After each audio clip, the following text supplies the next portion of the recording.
अस्सलाम वालेकुम फ्रेंड्स, कैसे हैं आप सब लोग। उम्मीद करती हूँ खैरियत से होंगे। आज एक नई कहानी के साथ आई हूँ मैं, जिसका नाम है सुरमई सरोवर की रहस्यमयी परी। बहुत समय पहले घने जंगलों के बीच एक अद्भुत सरोवर था, जिसे लोग सुरमई सरोवर के नाम से जानते थे।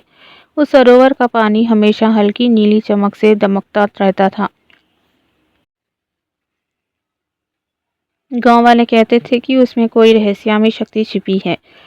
उस सरोवर के पास कोई जाने की हिम्मत नहीं करता था, क्योंकि वहाँ रहती थी एक रहस्यमयी परी, जिसका नाम था सुरमैया।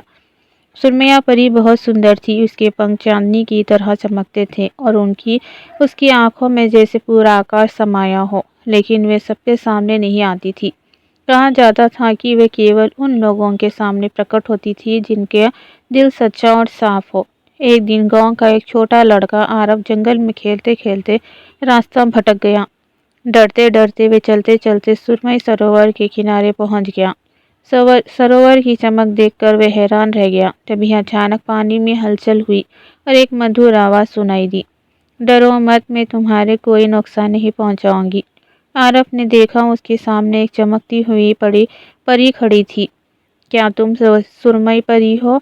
उसने डरते डरते पूछा। परी मुस्कुराई। हाँ, लेकिन तुम यहाँ क्यों आए हो? आरव बोला, मैं रास्ता भूल गया हूँ, मुझे घर जाना है।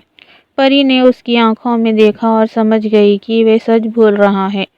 उसने अपने जादुई पंख फैलाए और कहा, मैं तुम्हारी मदद करूंगी, लेकिन पहले तुम्हें एक काम करना होगा। आरव थोड़ा घबराया।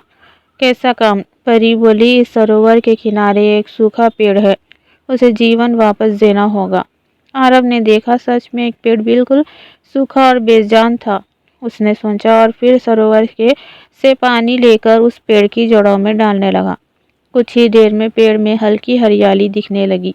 धीरे धीरे वे पेड़ फिर से जीवित हो गया। परी बहुत खुश हुई। उसने कहा, तुमने निस्वार्थ भाव से मदद की है, इसीलिए मैं तुम्हें तुम्हारे घर पहुंचा देती हूँ। उसने जादू किया और पलक झपकते ही आरव अपने घर के पास पहुंच गया। जाते जाते परी ने कहा, याद रखना, सच्चाई और दया में सबसे बड़ा जादू होता है। उस दिन के बाद गांव वालों ने सरोवर से डरना छोड़ दिया। वे समझ गए कि वहाँ कोई बुरी शक्ति नहीं, बल्कि एक दयालु परी रहती है। और सुरमई सरोवर आज भी चमकता है, किसी सच्चे दिल वाले के इंतजार में। सच्चे दिल और निस्वार्थ मदद में ही असली जादू छिपा होता है।